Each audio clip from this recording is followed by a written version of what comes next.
Germany, 1945. Winter light sliced through the barracks windows of Stalag Luft 3, cold and sharp as broken glass. 23 American airmen sat at wooden tables, staring at plates of grilled beef, real beef, thick as a man's palm, steam rising into the frozen air. The guards stood watching, confused, as grown men wept over meat. They couldn't understand. The Americans weren't crying from hunger. They were crying because, for the first time in months, someone had remembered they were human. The story begins 6 months earlier, in summer skies above Bavaria. August 1944. Captain James Donovan's B-17 caught fire at 18,000 feet. The flak burst came without warning, a black flower blooming beneath the bomber's belly, metal tearing like paper, engine number 3 erupting in orange flame. The aircraft shuddered. Smoke filled the cockpit, thick and chemical, burning his throat. Through the windscreen, Bavaria spread below like a green quilt stitched with rivers. Impossibly peaceful, impossibly far. "Bail out," his voice cracked over the intercom. 10 men jumped. 10 white flowers opened against blue sky, drifting down through summer air while the bomber spun toward Earth, trailing black smoke like a funeral shroud. Donovan pulled his ripcord at 12,000 feet. The parachute jerked him skyward, or so it felt, the sudden deceleration after freefall creating the illusion of rising. Silence replaced engine roar. He hung there, swaying, watching his crew scattered across the sky like dandelion seeds. The ground rushed up. He hit a wheat field, the stalks golden and dry, crackling beneath him as he rolled. Pain shot through his ankle. For a moment he lay still, listening to his own breathing, feeling the earth solid beneath his back. Then voices, German voices, sharp commands cutting through the afternoon heat. Within an hour, all 10 crew members stood in a village square, hands behind their heads, surrounded by Wehrmacht soldiers and curious civilians. An old woman spat at Donovan's feet. A child stared, wide-eyed, at his flight suit. The soldiers, young men mostly, their faces worn by 4 years of war, remained professional, almost bored. They had seen this before. The sky rained Americans all summer. "Terror fliegers," one soldier muttered. "Terror flyers." Donovan said nothing. His ankle throbbed. The sun beat down on his head. He thought of his mother in Pennsylvania, how she would receive the telegram, missing in action. He wondered if she would guess the truth, that he was alive, that he had survived the fall. Most families never knew. They were loaded onto a truck. The ride lasted 3 hours, winding through countryside that looked nothing like the hell he had imagined. Villages with intact churches, fields being harvested, women hanging laundry. War existed here, certainly. He saw it in the hollow faces, the patched clothing, the absence of young men. But not the apocalypse. Not yet. The interrogation center sat outside Frankfurt, a sprawling complex of concrete buildings and wire fences. Dulag Luft, transit camp for captured airmen. Here they would be processed, questioned, sorted. Here the Luftwaffe would try to extract information about targets, tactics, squadron numbers. Here terror flyers became prisoners of war. Donovan spent 2 weeks in solitary. A cell barely wider than his shoulders with a narrow bed and a single window set too high to see through. The heating cycled between extremes, furnace hot, then freezing, then hot again. Sleep became impossible. Time dissolved. Guards brought watery soup twice daily, bread hard as wood. The interrogator visited on the 3rd day. Hauptmann Richter spoke perfect English, his accent vaguely British, acquired during university years before the war. He sat across from Donovan in a comfortable office, offering cigarettes, asking casual questions about home. "Where did you grow up? What did your father do? Did you play baseball?" The questions seemed innocent, but Donovan had been briefed. Every word was a trap. "Name, rank, serial number," he repeated. "That's all I'm required to give." Richter smiled, tired. "Captain Donovan, we already know everything about the 390th Bomb Group. We know you flew from Framlingham. We know your squadron commander's name, your aircraft identification number, even what you ate for breakfast the morning you were shot down. He slid a folder across the desk. Inside, detailed intelligence reports, accurate down to the color of the 390th's insignia. Donovan felt something cold settle in his stomach. They did know. Everything. So, you see, Richter continued, lighting his own cigarette. I'm not asking for military secrets. I'm simply establishing your identity, so we can process your transfer. You'll be treated according to the Geneva Convention. You'll receive Red Cross parcels. You'll write letters home. He paused. Or you can continue this silence, and we'll assume you're a spy. Spies have no Geneva protections. It wasn't a threat exactly, just a statement of fact delivered in that same tired voice. Donovan studied the German officer's face, lines around the eyes, gray at the temples, the exhausted posture of a man who had conducted this same conversation 1,000 times. 4 years of war had worn them all down. He confirmed his identity, nothing more. The transfer came on September 2nd. Donovan and 40 other American airmen were loaded onto a train, packed into boxcars marked with POW insignia to prevent Allied strafing. The journey took 2 days, rolling north through a Germany that surprised him with its ordinariness. Towns still standing, people going about their lives. He had dropped bombs on this country for months, watching from 6 miles up as cities burned. From here, pressed against the boxcar slats peering through gaps in the wood, he saw only fields and forests and the occasional station platform where German civilians waited for regular trains, barely glancing at the prisoners. At night, the train stopped in a rail yard. Guards allowed them out to relieve themselves beside the tracks. Donovan stood in the darkness, ankles still aching, surrounded by men who had become his new squadron, not by choice, but by circumstance. They didn't speak much.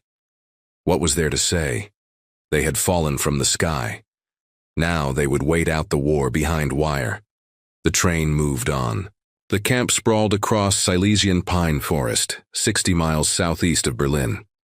5 compounds surrounded by double wire fences, guard towers every 100 yards, searchlights that turned night into day. Stalag Luft III housed 10,000 Allied airmen, mostly British and American, officers and sergeants who had once controlled machines capable of leveling cities, now reduced to counting days in wooden barracks. Donovan's compound held 2,000 Americans. The senior officer, Colonel Blake, shot down in 1943, a veteran of this peculiar existence, greeted new arrivals with practiced efficiency. "Forget escape," Blake said bluntly. "The Brits tried last March. 50 men got out through a tunnel. The Gestapo shot 50 of them. The Germans don't play games anymore." He paused, letting that sink in. "Your job now is to survive. Follow the rules, attend roll call, don't antagonize the guards. We're at war, gentlemen, but we're also guests of the Luftwaffe. They treat us correctly, we respond in kind." The compound operated like a small city. Men organized themselves into combines, groups of 12 sharing Red Cross parcels, cooking together, supporting each other. They held classes in mathematics, languages, engineering. They put on theatrical productions in the camp theater. They published a newspaper. They played softball in the summer, ice hockey in winter. They created a civilization inside the wire, but they were hungry. The German ration was barely adequate. Black bread, potato soup, occasional barley. Red Cross parcels supplemented this. Cans of meat, chocolate, powdered milk, cigarettes. But parcels were irregular. Sometimes they came weekly, sometimes not for months. By autumn 1944, as Allied bombing intensified and German infrastructure crumbled, the parcels stopped almost entirely. The men grew thin, not starving, not like concentration camp prisoners, not like Russian POWs who died by thousands in German captivity, but chronically, persistently hungry. The kind of hunger that becomes background noise, always present, dulling thought and energy. They talked endlessly about food, recipes, restaurants, Thanksgiving dinners. The conversations were both torture and comfort, keeping alive the memory of abundance. Donovan's combine included Lieutenant Carl Weber, a tail gunner from Wisconsin, Sergeant Mike Torres, a navigator from New Mexico, Captain Henry Walsh, a pilot from Virginia, and 8 others all shot down that same summer, all trying to understand this new existence. They heated water on improvised stoves made from tin cans. They traded cigarettes for extra bread. They learned which guards could be bribed, which were sympathetic, which were dangerous. The senior guard in their barracks was Feldwebel Kraus, a man in his 50s too old for combat. His face deeply lined from 4 years of watching young men waste away behind wire. He was correct, never cruel, maintaining professional distance. But sometimes, during evening roll call, Donovan caught him staring at the prisoners with an expression that might have been regret. Winter came early that year. By November, snow covered the compound. The barracks, designed for summer, became ice boxes. Men slept in all their clothes, huddled together for warmth, breath visible in the frozen air. Morning roll call, appel, became an ordeal. Standing in formation for hours while guards counted and recounted, toes going numb in inadequate boots, fingers burning with cold. The hunger worsened, German rations decreased. No Red Cross parcels arrived in November, none in December. Christmas approached with grim inevitability. The men tried to maintain morale. They decorated the barracks with paper ornaments. They rehearsed carols. The camp chaplain, Captain Miller, held services every Sunday, his sermons focusing on endurance, faith, the promise of liberation. But liberation felt distant. The war ground on. They heard rumors of Allied advances, France liberated, Belgium freed, but Silesia remained deep inside German territory, unreachable. On Christmas Eve, the compound received an unexpected gift. The German commandant, apparently moved by some vestige of holiday spirit, authorized a special meal, potato soup with actual pieces of meat. Not much, a few chunks per man, dark and stringy, but real meat, the first in months. Donovan ate slowly, making each bite last. The meat was probably horse. It didn't matter. The taste, the texture, the protein. His body responded with almost painful gratitude. Around him, men ate in silence, some crying quietly, ashamed of their tears but unable to stop them. Carl Weber whispered, "My mom makes pot roast every Christmas. Roast beef with carrots and potatoes, gravy thick as pudding." His voice cracked. "I'd give anything for one bite." Donovan said nothing. What could he say? They all had their food memories, their private torments. His was his grandmother's kitchen in summer, the smell of apple pie cooling on the windowsill, crust golden and flaking, ice cream melting into hot fruit. That kitchen felt like another universe now, impossibly distant, perhaps imaginary. The chaplain led them in singing Silent Night. The German guards, standing outside the barracks, joined in. For a few minutes the war paused. Then it resumed. January 1945 brought news from the east. The Russian offensive had begun. Soviet armies were driving toward Germany, fast and unstoppable, crushing everything before them. The sound of artillery could be heard at night, distant thunder growing closer. The guards grew nervous. Rumors spread through the compound. Evacuation, forced marches, summary executions. No one knew what would happen when the Russians arrived. On January 27th, the evacuation order came. 10,000 men were roused at midnight, given 1 hour to pack whatever they could carry. They marched out into a blizzard. Columns of prisoners stretching for miles, guarded by Wehrmacht soldiers who looked as terrified as the POWs. The temperature dropped to 10 below zero. Snow fell in thick curtains, obscuring the road ahead. They walked west, away from the advancing Russians, deeper into a Germany now collapsing under the weight of total war. Villages they passed through showed increasing desperation. Women and children fleeing with handcarts, old men digging defensive positions, everything breaking down. The guards pushed them onward 20 miles a day, sleeping in barns or open fields, eating snow to quench thirst. Men died on that march, the sick, the injured, those who couldn't keep pace. Donovan watched Lieutenant Palmer, a bombardier from Ohio, sick with dysentery, collapse in a snowdrift. The guards stopped briefly, checked for a pulse, kept moving.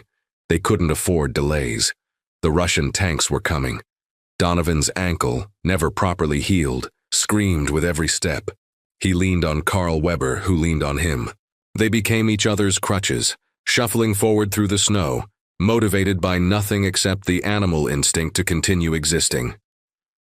After 12 days, they reached a railway junction. Boxcars waited. The prisoners were loaded aboard, 60 men per car, packed so tightly no one could sit. The train moved slowly, stopping frequently, waiting for refugee trains, ammunition trains, troop trains. The German railways were dying, clogged with the debris of retreat. Inside the boxcar, men stood pressed together, sharing body heat, breathing each other's air. The smell was terrible. Some men fainted from exhaustion. Others prayed. Donovan stared through a gap in the boards, watching Germany slide past, burning towns, columns of refugees, destroyed tanks rusting beside the road. The train stopped finally at a siding outside a small camp. Stalag 7A, Moosburg. The camp was chaos. Designed for 10,000 prisoners, it now held over 100,000. Americans, British, French, Russians, Italians. Every nationality Germany had captured. Barracks built for 100 men housed 500. There was no sanitation, no medical care, barely any food. Men lay dying in the mud. The guards, overwhelmed and exhausted, had largely given up trying to maintain order. Donovan's group was assigned to a barracks in the American sector. They found space on the floor, lying shoulder to shoulder, too tired even to complain. That first night, Donovan slept 14 hours straight, his body finally surrendering to accumulated exhaustion. When he woke, reality reasserted itself. They were starving. The German ration at Moosburg was a bowl of watery soup once per day, sometimes a piece of bread. No Red Cross parcels, no supplements, just slow starvation. Men began dying, not dramatically, but quietly, slipping away in the night, their bodies finally giving up. The dead were carried to the camp cemetery each morning, a grim procession that became routine. Donovan watched his own body waste away, ribs prominent, legs stick-thin, face hollow. He weighed maybe 120 pounds now, down from his pre-flight 170. Looking around the barracks, he saw corpses walking, skeletons in rags, eyes sunken and empty. The mental fog was worse than the physical hunger. Thoughts became sluggish. Time blurred. Days passed without distinction. He spent hours lying on his bunk, staring at the ceiling, too tired to move. Sometimes Carl Weber would shake him, force him to walk around the compound, keep the blood moving. Sometimes he did the same for Carl. They kept each other alive through sheer stubbornness. March arrived. The sound of artillery grew louder, coming now from both east and west. Germany was being crushed between two unstoppable armies. Liberation was coming. But would it come in time? In the barracks, men made bargains with God. They promised everything: sobriety, fidelity, devotion, in exchange for survival. They talked about what they would eat when they got home. The conversations became increasingly fantastical. Steaks, mountains of steaks, burgers, fries, milkshakes, pie. The American abundance they had taken for granted now seemed like myth, something from a fairy tale. "First thing I'm doing," Carl said one night, his voice barely above a whisper, "is going to Joe's Steakhouse in Milwaukee. Biggest ribeye they got. Baked potato with butter, sour cream, the works. Apple pie for dessert." He closed his eyes. "I can taste it. Can you taste it?" Donovan could. That was the torture. His mind, starving for stimulation, could produce the phantom taste of beef, perfectly grilled, juicy, and tender.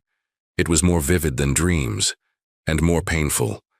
Then, in late March, something unexpected happened. Feldwebel Kraus appeared at their barracks one morning, accompanied by 2 other guards. He looked uncomfortable. The prisoners, recognizing him from Stalag Luft 3, gathered around cautiously. Kraus had always been correct, but this was unusual. "I have announcement," he said in broken English. "Tomorrow is Easter Sunday. The commandant has authorized special meal. There will be meat." The barracks fell silent. Meat. The word hung in the air like a promise too good to be true. What kind of meat? Someone asked. Kraus hesitated. Beef. Real beef. Not much, but real. He paused, seeming to struggle with something. Also, the Commandant wishes you to know. The war will end soon. We know this. We have lost. He wants you to remember Germany showed you respect. We followed Geneva Convention. The message was clear. The Germans knew liberation was coming. They knew they would be judged for their treatment of prisoners. This meal was both gesture of humanity and insurance policy. Look, they could say later, we treated them well. We gave them meat at Easter. But in that moment, the politics didn't matter.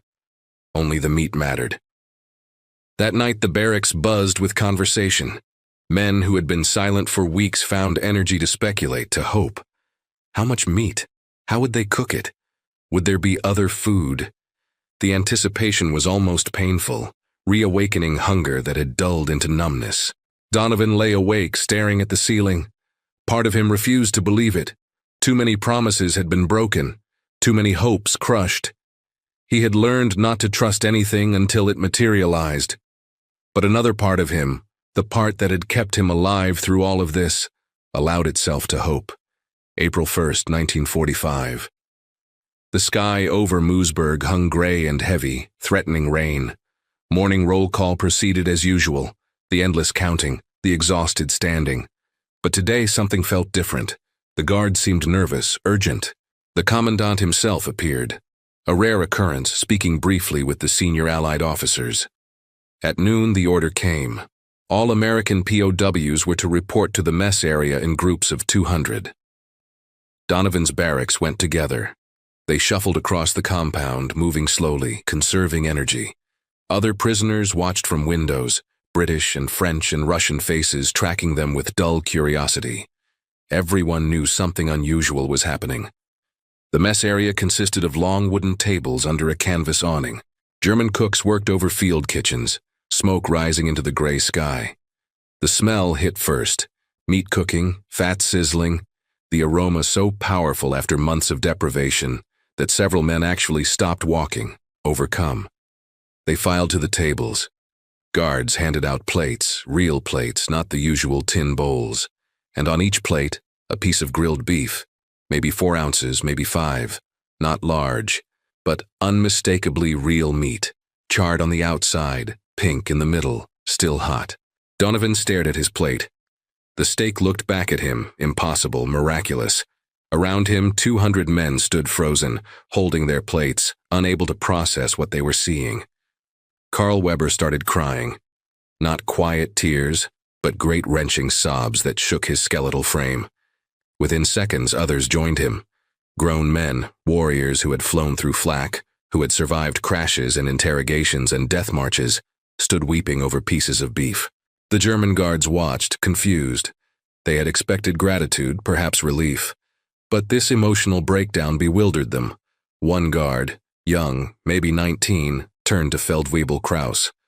Warum weinen Sie? Why are they crying? Kraus said nothing. He stood with his hands behind his back, watching, his worn face unreadable. Perhaps he understood. Perhaps he didn't.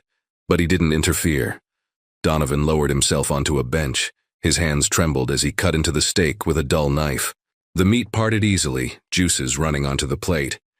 He lifted the first piece to his mouth. The taste exploded across his tongue. Salt, fat, protein, life. His body responded immediately, almost violently. Saliva flooded his mouth.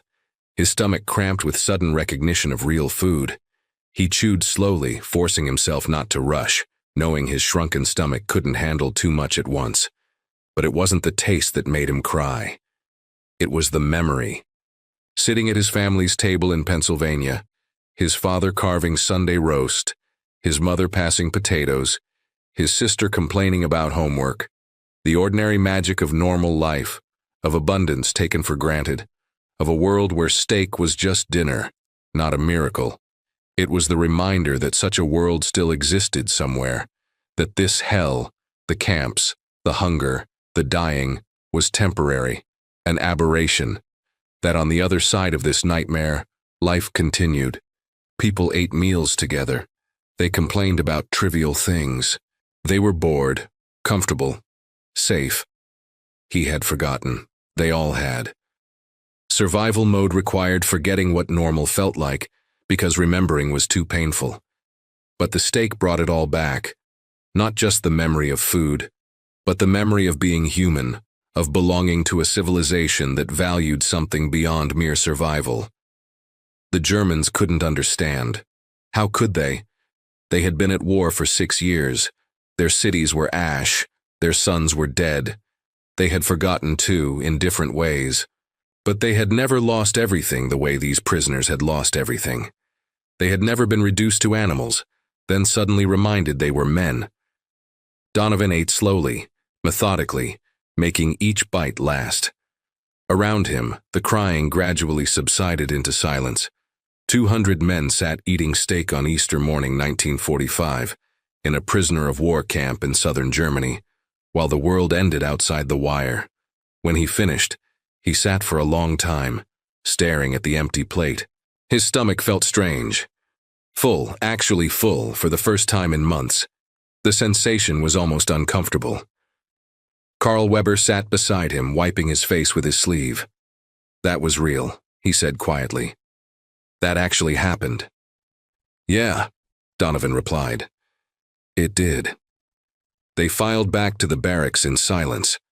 Behind them, the next group of 200 was already lining up for their turn. The German cooks kept working, grilling steak after steak, feeding thousands of starving men this one meal, this one gesture of humanity in the midst of inhumanity. 3 weeks later, American tanks rolled into Moosburg. The liberation happened fast, almost anticlimactic. German guards surrendered without resistance. The gates opened.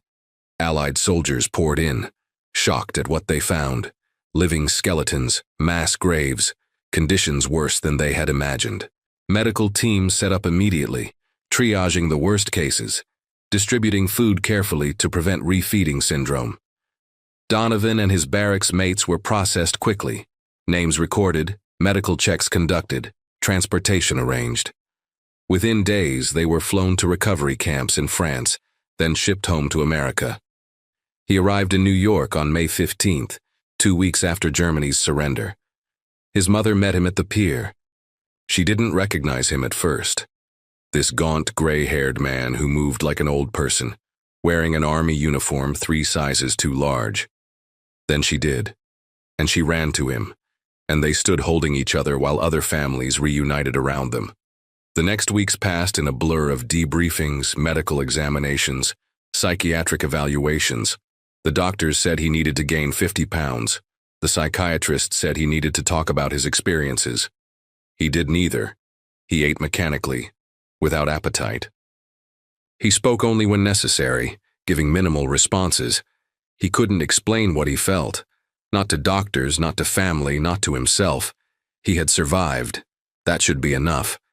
But it wasn't. Something essential had been taken from him in those camps. Something beyond weight and health. The ability to trust, perhaps. The ability to believe in permanence. He flinched at loud noises. He hoarded food. He woke every morning at dawn, instinctively preparing for roll call. In June, his mother made pot roast for Sunday dinner. The kind of meal he had dreamed about in the camps. Beef and potatoes and carrots in rich gravy. The family gathered around the table, everyone trying too hard to act normal, to not stare at him, to pretend everything was fine. His father carved the roast. Steam rose from the meat. The smell filled the dining room. And Donovan started crying. Not quiet tears. Great wrenching sobs, exactly like in the camp, but worse because now he was home. Now he was safe. Now nothing justified breaking down like this. His family stared, horrified, helpless. His mother reached for him. He pulled away, stumbling from the table, locking himself in the bathroom. He stood at the sink, staring at his reflection. The face looking back was his, but older, harder, marked by things no face should have to remember. He gripped the porcelain, breathing hard, trying to understand what was happening to him. It wasn't the meat. He understood that now. The meat was just a trigger, a symbol. What destroyed him, both in the German camp and here in his Pennsylvania home, was the whiplash between worlds. The impossible juxtaposition of starvation and abundance, suffering and comfort, death and life. In the camps, he had survived by forgetting, by reducing himself to pure present tense, no past, no future, just the eternal now of survival. But steak, both times, had forced him to remember, to recognize the gulf between what had been done to him and what human beings deserved, to understand that he had been reduced to something less than human, and that no amount of liberation could erase that reduction. The Germans who gave them steak hadn't understood.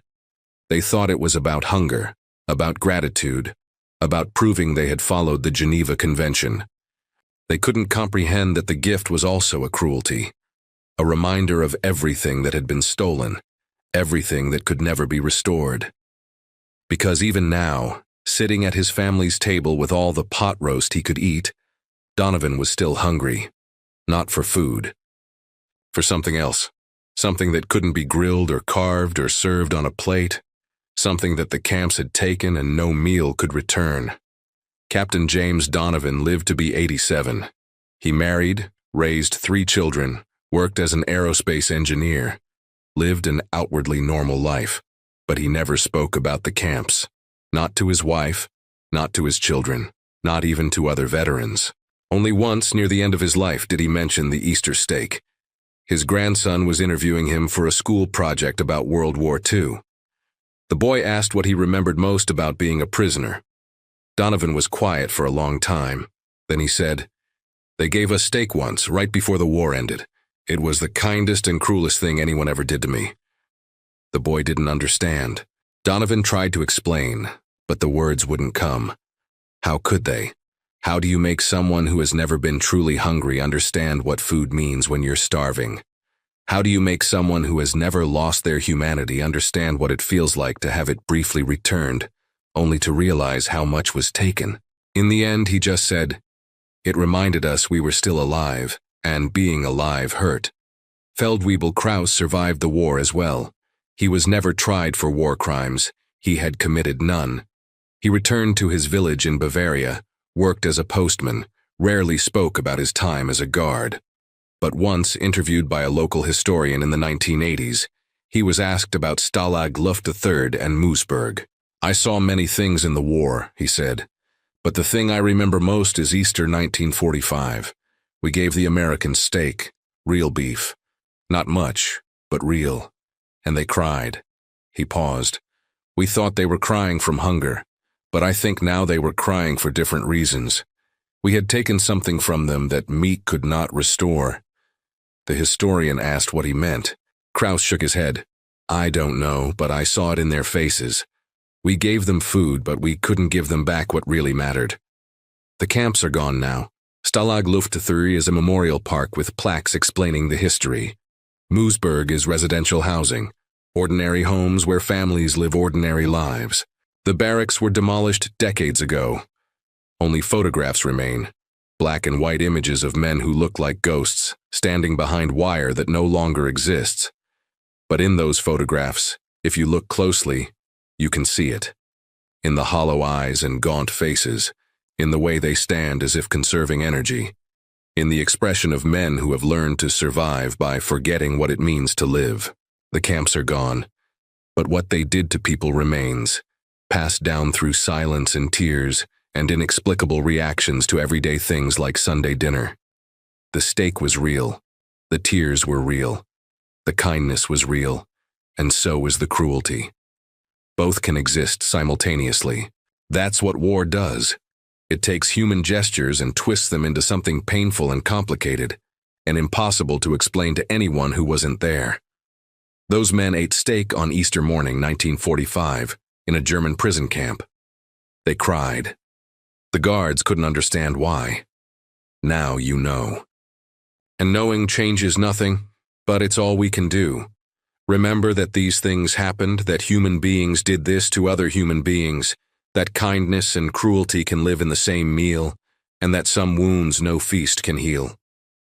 The war ended 80 years ago. The men are dead.